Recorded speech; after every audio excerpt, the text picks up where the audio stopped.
Hey everybody, amateur anime reviews. Okay, this time I have a series.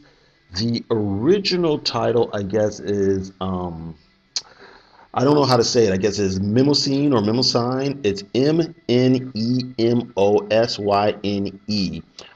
But the English language title is Rin, Daughters of the Mimosine. It was originally aired around 2008 or so. It was directed by Shigeru Unida, written by Hiroshi Onoji. Onoji. The animation was done by the studios of Xebec, I guess. That's Xebec and Ginkgo. And it was distributed in North America by Funimation. The premise of the series, it stars Rin. Rin is a private investigator, and she and her assistant Mimi take on all these sorts of strange cases that tend to kind of lean toward the weird or supernatural side of things. The twist of this, however, is that both Remy and Rin and Mimi themselves are in fact immortals. They never age and they can never die. And the series does span several decades. It starts somewhere in contemporary times, like maybe around the 1990s or whatever, and by the time it ends, we are in the near future, the 2050s or something like that. And as the story progresses, we do see how like side characters and supporting characters uh, age and change and get older, but Mimi and Rin themselves never get any older. Now, let's see here. Now, I guess I'm not really giving too much away by explaining the whole way that Ren and Mimi are immortals is explained. There's this kind of, I don't know, mystical tree of life or something like that normal people can't see, but it releases these, I guess, spores into the air called time fruits. And if you eat a time fruit or if you get infected some kind of way, if you are a female, you become an immortal. But if you're male, you become an angel. But these angels are a little bit different. The angels are really these kind of like almost kind of demonic sort of creatures. And the big gag is the angels and the immortals have this sort of instinctive, irrational attraction towards each other. The immortals are attracted to the angels, and the angels are attracted to the immortals. But if they ever get together, it will lead to the angel ravaging and devouring the immortal, and that's both figuratively and literally.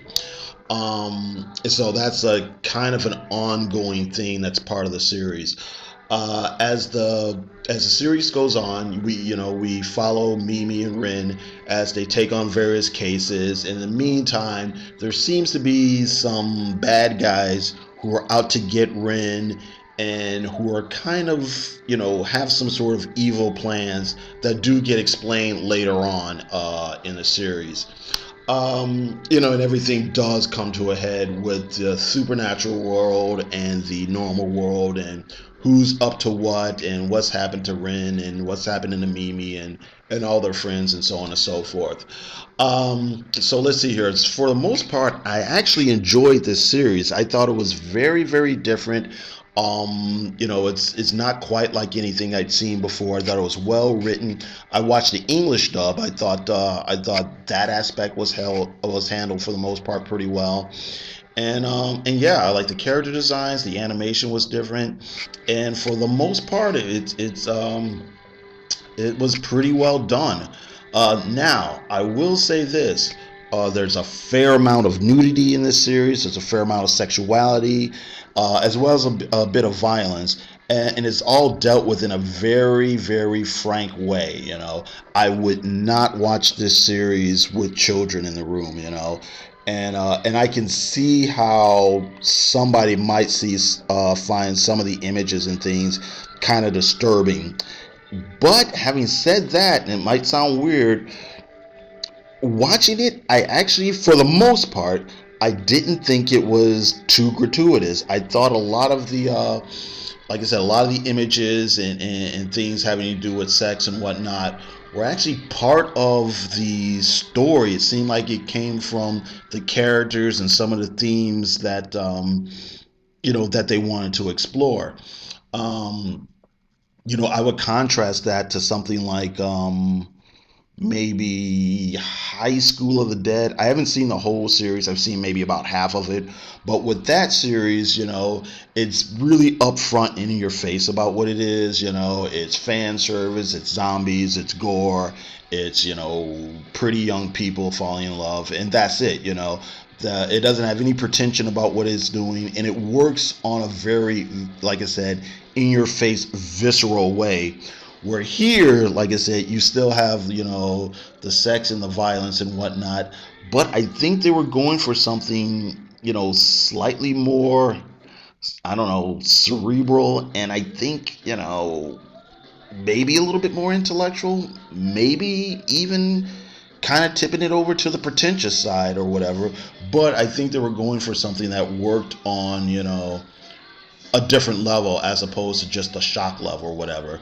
And I think, once again, for the most part, I think it succeeded. And I will say this: when we get to the last episode, then everything gets cranked up to 11. It's really bizarre and it's really weird and it's really out there. And maybe it doesn't tie everything up as neatly as it could have. We do get explanations about who's doing what to whom. We do find out what the bad guy is after. And like I said, we do get a little bit more of the mythology of the supernatural aspects of the world. But maybe it could have been dealt with or planned out maybe a little bit better.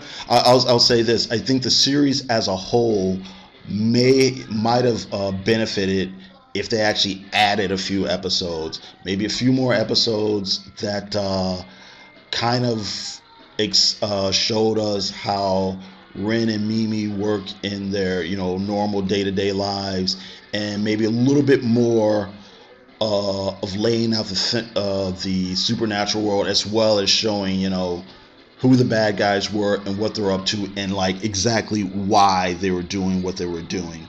What else? I actually think I think that's probably it. Like I said, it's very weird, it's very strange, it's very different, but for the most part, I enjoyed it. Again, don't watch it. Don't watch it with your kids or anything like that. But I liked it. If anybody else has seen this series, please, let me know. I think that's it. Leave any comments you want. Thanks, and you all have a great day.